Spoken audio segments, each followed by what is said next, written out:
corazón hice una casa, la he diseñado pensando en ti. Está llena de luz y en sus rincones florecen versos, nace un jardín para tu corazón. Escribe esta canción y quiero que la cantes para mí. Dime que sí, que hasta las flores y el sol de la mañana preguntan por ti. Para tu amor yo construí un hogar que espera solo por ti.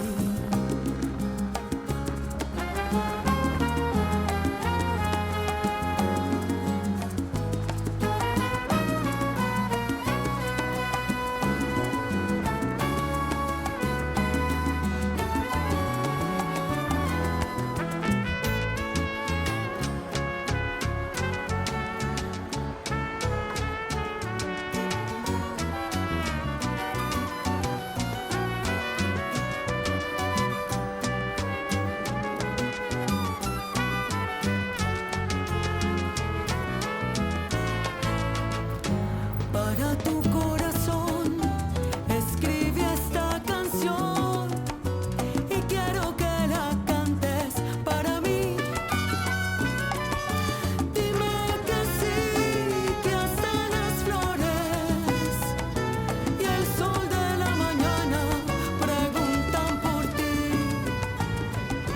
Para tu amor yo construí un hogar. No joo, nyt tultiin tänne Alaurin El Grande ja täällä on tosiaan lähes tämmönen kaupunkisuunnistuskilpailu ja meillä on kaveri toi Pepe osallistuu tähän senioriluokkaan ja Pepehän kävi Portugalissa voittamassa justiin muutama viikko sitten Portugalissa niin suunnistuskilpailut, isot suunnistuskilpailut, niin ihan mielenkiintoista. Katsotaan nyt tää startti tässä ainakin sitten, että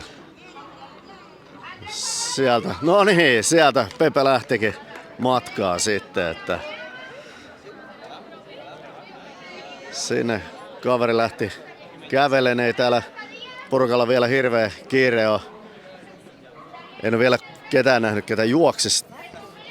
Tää on aikamoinen maasto nimittäin kanssa. Tää kaupunkihan on tommonen, niinku toi mäki, ei kamerassa näkynyt toi mäki, missä tultiin pyörällä alas tähän paikalle, niin mutta on jyrkkää siis toi maasto, ei ole mikään helppo maasto ja täällä paistaa aurinko, tämmönen 22-24 astetta lämmintä. Fliissi on päällä vielä, hiki alkaa valumaan, joo, mutta me jatketaan kohta pyöräilyä kuitenkin eteenpäin. Tässä kuulemma ei ole lähtö, vaan tässä on joku esilähtö. Sitten ne kävelyttää tonne ylös tievereen. Siellä on lähtö.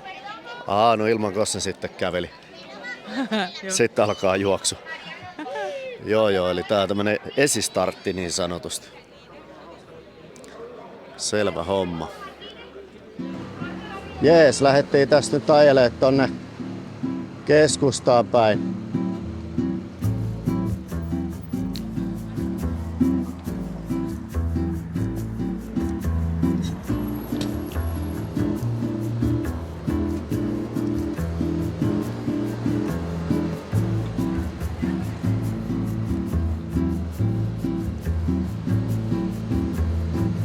Tässä nyt tätä Alaurin El Grandea täältä yläpuolelta.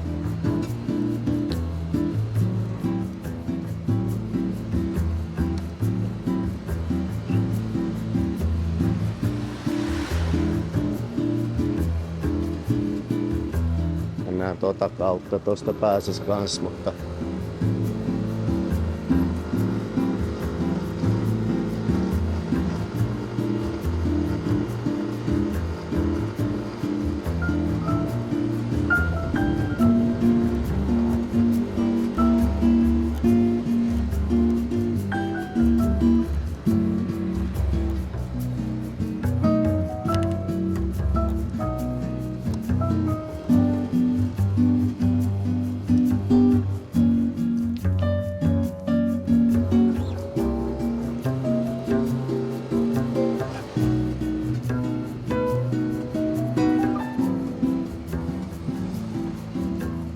Mennään vähän pikku teille kyllä.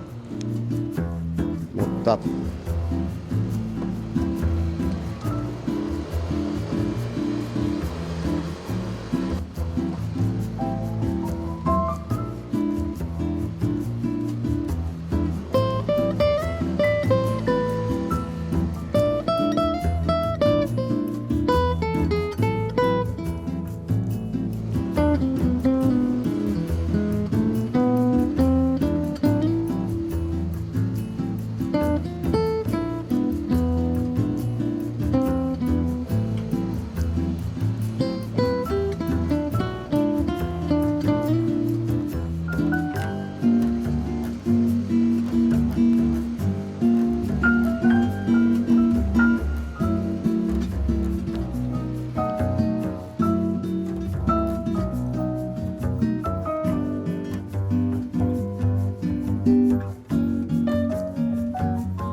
siellä on remontissa kämppä.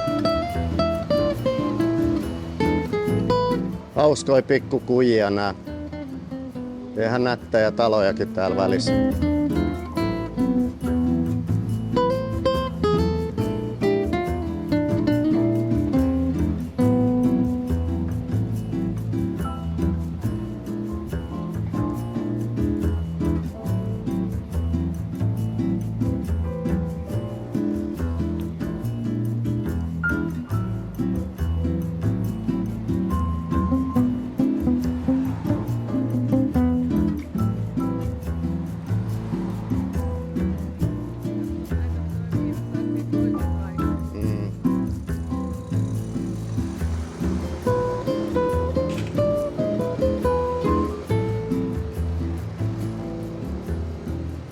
Nyt todettiin, että kyllä se talvi on tullut. Täälläkin on jäätä.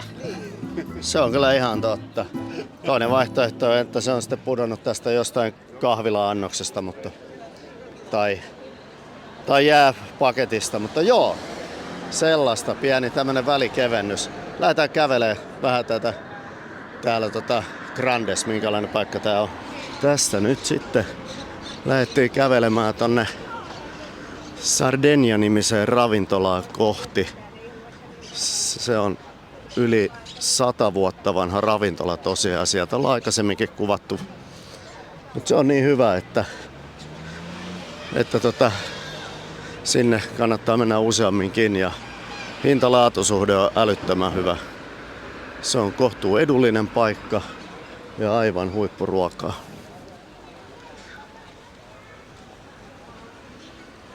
Tässä tulee tämmösen kiva kirkkoaukio ja löydettiin itse asiassa tuo Sardegna tai Sardina ihan vahingossa. Nimittäin oltiin pari vuotta sitten, niin tultiin tähän ja oltiin itse asiassa tossa edessä olevaa ravintolaa menossa eikä tapaksi, mutta se oli täynnä. Sitten toi Vikingos, niin siinä oli hautajaiset. Ja sitten me nähtiin tuolla kauempana toi Casa Sardina ja se osoittautuikin aivan kultakimpaleeksi suoraan sanottuna. Tosi kiva paikka. Mutta tää on ihan nätti. Tämmönen kirkko aukeaa tässä ja näin. Se olisi myynnissä asuntoja. Katsotaan minkä hintaisia. Tuolla olisi 84-öinen kämppäasunto tuommoisella terassilla 115 tonnia. Tuolla olisi 195 tonnia. 84-neliöinen kahdella kylppärillä ja 3 huoneella ja näin poispäin. Tuossa olisi tommonen villa, iso talo. 294 neliöä, 5 kylppäriä, 5 huonetta. No niin, Siinä on 33 000 neliöinen tontti vielä. No niin, haaveet pois. 690 tonnia. Ei Haaveet mitään pois. haaveille, kun mä vaan tässä näyttelen ihmisille, että minkä hintaisia täällä nyt on. Tommonen, missä olisi kattoterde, 4 huonetta ja 2 kylppärillä 161 neliöä, niin 181 000. Ja todennäköisesti noihin neliöihin sisältyy myös toi terassi, kattoterassi. Niillä yleensä monesti kun ne ilmoittaa neliöt, niin se sisältyy terassit niihin neliöihin. Tossa on ihan kivan näköinen kanssa tommonen villa. 590 000, okei, 217 neliöinen. Jep. No juu, tän tyyppisiä hintoja täällä. No, jatketaan matkaa. Ei voi olla totta, tää on kiinni. Voi peijooni. No, nyt on tämmönen homma. Tää on kiinni, pitää mennä kattoo aukioloajat. Mitä ihmettä? No voihan rähmä. No, täytyy nyt katsoa mikä tilanne. Tää on todella nätti tämmönen kävelykatu, mistä ravintola on. Ja tosiaan tämän ravintolan yläpuolella, niin tuossa yläpuolella niin on myös huoneistoja, että voi niinku vuokraa. Mä en tiedä, saako sieltä ihan niinku vaikka 9 yöksi. Me ollaan joskus suunniteltu, mietitty semmoistakin vaihtoehtoa, että tulisi tuohon syömään illallista ja sitten jäisi vaikka yöksi tuohon noin, mutta en tiedä. Ei ole koskaan toteutettu semmoista. Tässäkin on tosi nätit nämä ikkunan puitteet, näiden luukkujen reunukset, tuollaiset koristeelliset, ja tuolla on tehty tommonen erkkeri tuohon parvekkeen päälle. Siitä on tehty niinku sisätilaa siitä parvekkeesta. Joo. Nätin näköistä täälläkin. No päätettiin nyt lähteä vähän kävelemään näitä pikkukujia täällä sen aikaa, että jos toi aukeisi. Ehkä 12 aukeaa, mutta en tiedä, kun siellä ei ollut valoja sisällä, niin luulisin, että siellä olisi ainakin jo keittiö ja muut niin kuin touhua täynnä tässä kohtaa. Eikä ollut pöytiä ulkona, että en tiedä, voisiko ne olla sitten lomallakin. Ei mitään kylttiä ollut, mutta kaikki täällä on ihan kiinni. Aika erikoista. Täältä kapea katu jatkuu ja tonne nähdään sitten, tuolla on niinku tavallaan Malakanlaaksoa sitten tonne suuntaan tuolla kaukana pitkällä, mutta ei me tonne nyt mennä, kun siellä on selkeä remontti. Tultiin täällä kirkossa käymään ja täällä onkin just parhaillaan sitten ristiäiset.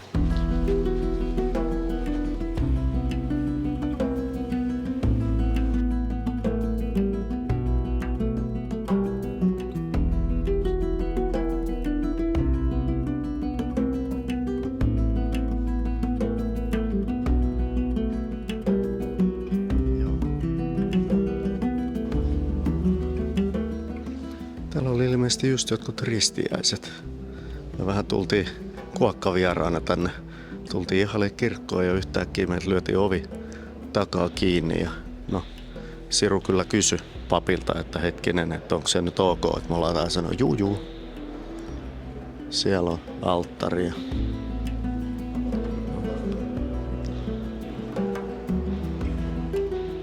Ja niin kuin jokaisen kaupunkikierrokseen kuuluu nämä kirkkokäynnit tietenkin. Jep.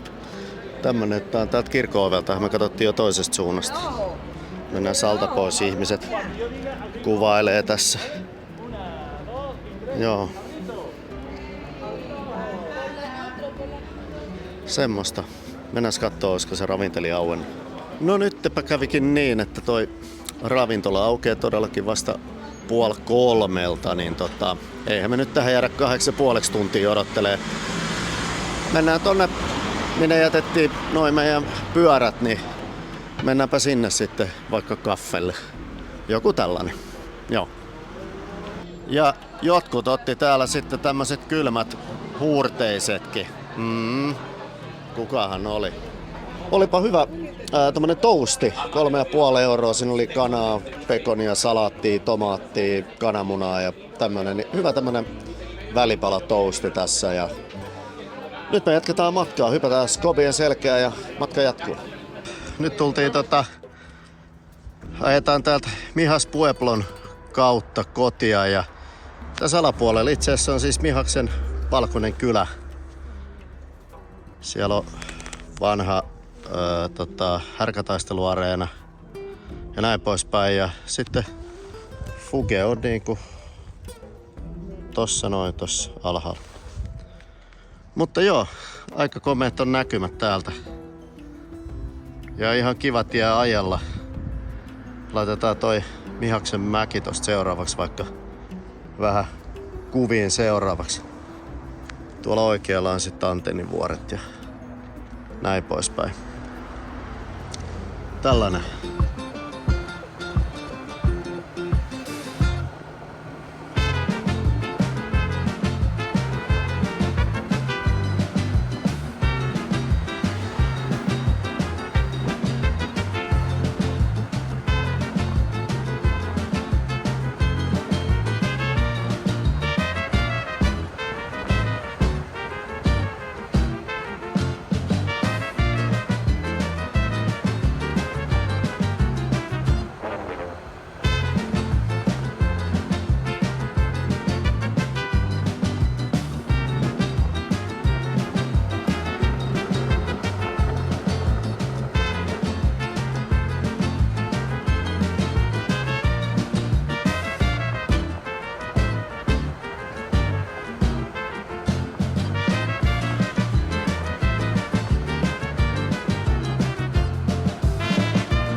Tultiin tähän Carrefouriin ja herra jestas, täällä on joku 24-25 astetta lämmintä ja meillä on nämä ajovehkeet päällä, niin on kuuma. Äkkiä tonne sisälle.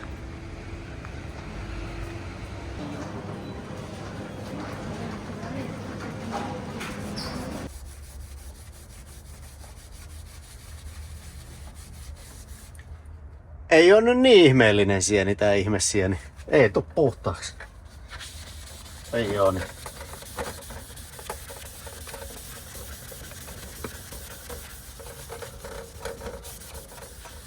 Pitää ostaa sellaista, mä en tiedä onko se alumiinia tai semmonen niinku metallikerä, millä tällaisia putsataan. Niin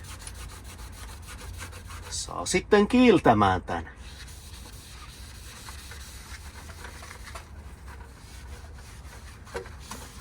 Mä otin sen takia video, että mä todistan tätä ihmeellistä hetkeä. Oi että, mä oon tullut niin monta kertaa tän putsannut perkuleen. Hello, hello! No niin, nyt tuli upeat pihvit kyllä, pakko kehu, hankittua sieltä Carrefourista. Ja niin kuin näitte sen lihatiskin, niin on aika hienon näköinen lihatiski, mutta siis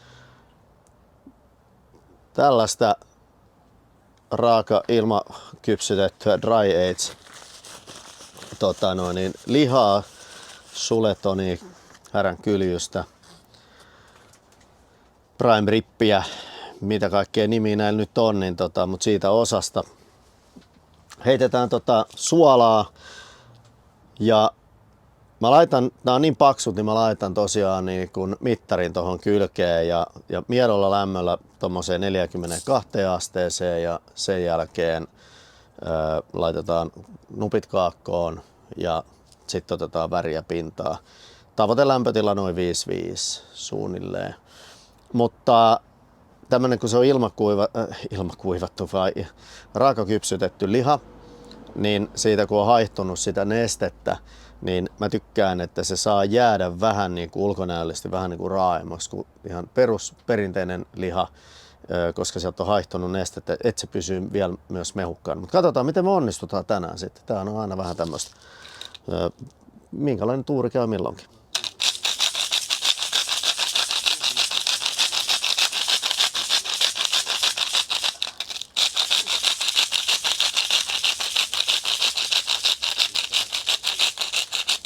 Ja näin paksuun pihveihin niin pitää olla suolaa kunnolla.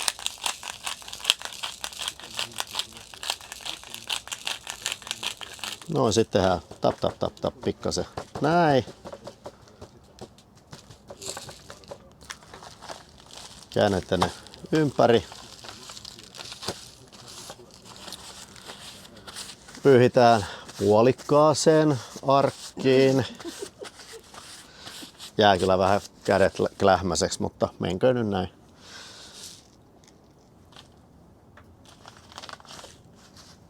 Ja suolaa.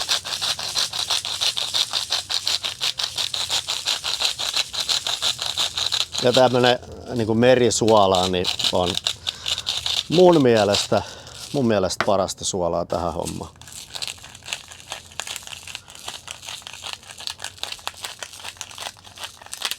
Ja sitten ei muuta kuin tap ja homma on siinä. Paitsi että mä teen viillot. Mulla on täällä mun veitsipussi. Katsotaan mikä veitsi tarttuu käteen.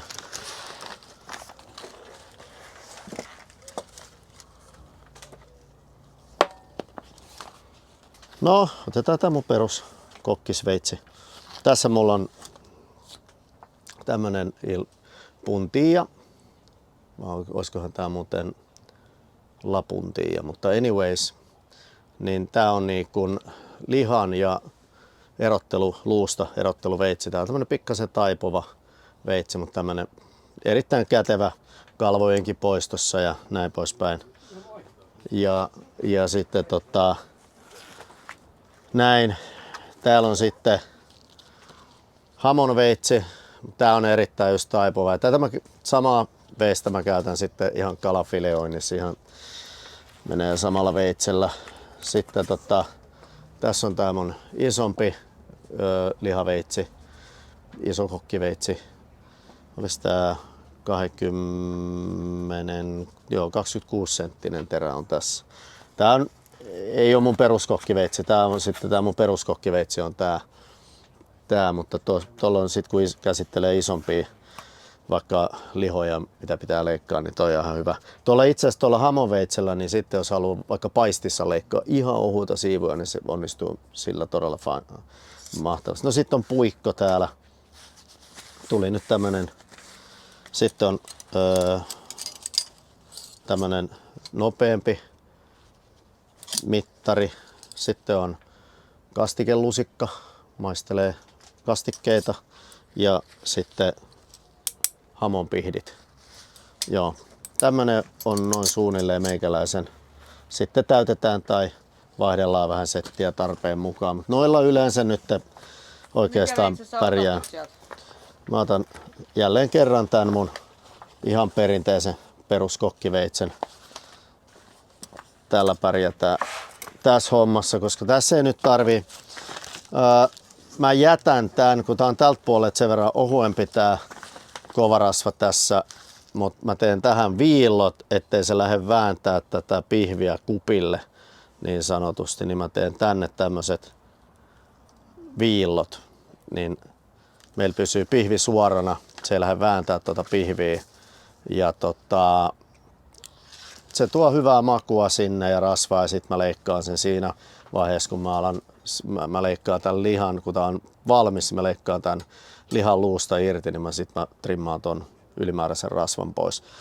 Tässä on ihan vaan täällä kärjessä toi rasva, niin me tehdään tänne pari viiltoa. Ja tosta vaikka yksi, niin ei tuu mitään vahinkoa. Siinä nämä on oikeastaan, että nyt nää ei tarvii mitään muuta kuin niin sanotusti kova ajo, eli grilli lämpöiseksi ja lähdetään grillaamaan. Meillä on nyt lasissa tämmöistä ihan nuori tuore viini, Prado Rey viini vuodelta 2022, eli viime vuoden viini. Ribera del Dueron alueelta. Hyvin hedelmäinen.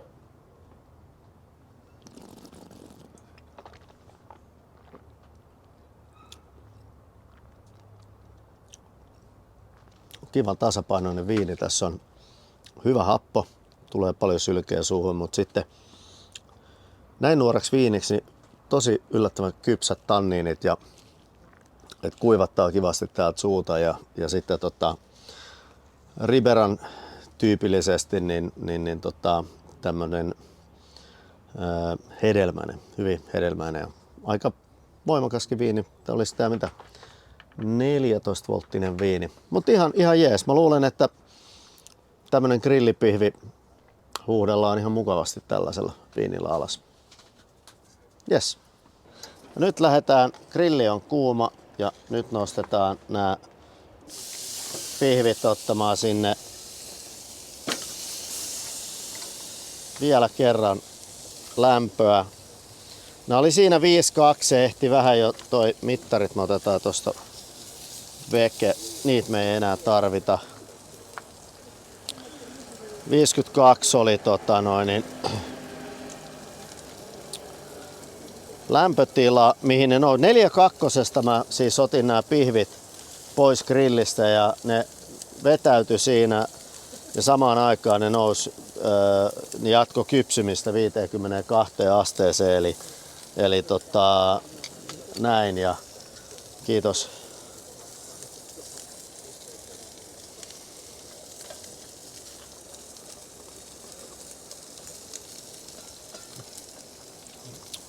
Nyt me ei enää pidetä luukkua. Nämä puolet ei ole selkeästi saanut niinku hirveästi väriä, niin me pidetään se tolla puolella, että ne saa vähän raitaa toi toinenkin puoli. Nythän olisi mahtava, kun olisi oikeasti kunnon hiiligrilli, että me saatais näihin vielä oikein sellainen todella kova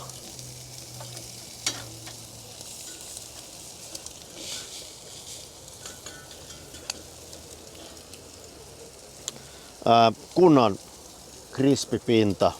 Tällä puolella on ihan hyvä pinta, tää on ollut niinku enemmän näin päin. Pannaan ihan hetkeksi luukku kiinni ja sit me otetaan ne pois ja leikataan.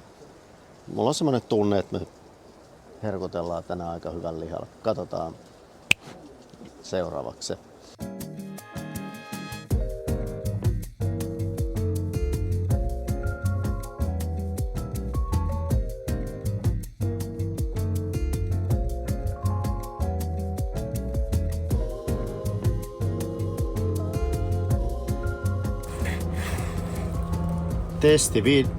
Maistellaan vielä.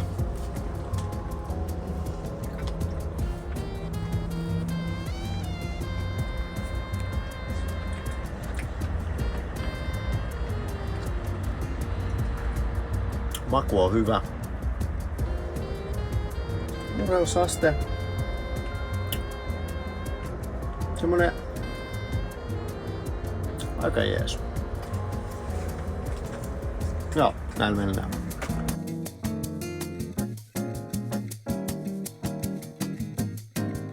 Mut hei, tämmönen päivä meillä oli tämmönen lauantai-retki Alaurin El Grandeen ja sitten tää grillihetki. Meillä on kiva 8 hengen porukka täällä tänään ja kiva kun katsoit tämän videon. Laita peukkua, jos tykkäät, ketä sä kuvaat siellä. Ai, siellä on takana trollaamassa porukkaa. Niin, laita peukkua, jos tykkäsit videosta. Ja jos oikein paljon tykkäsit videosta, niin voit laittaa vaikka superkiitoksen sinne. Kaikki eurosta eteenpäin, niin kaikki auttaa meitä tekemään näitä videoita tosi paljon. Ja ei muuta kuin tilaa kanava, jos jostain syystä et ole vielä sitä tehnyt ja paina sitä kellonkuvaketta, niin saat aina tiedon, kun me tehdään uusi video. Ei muuta kuin seuraavan videon pariin. Moikka!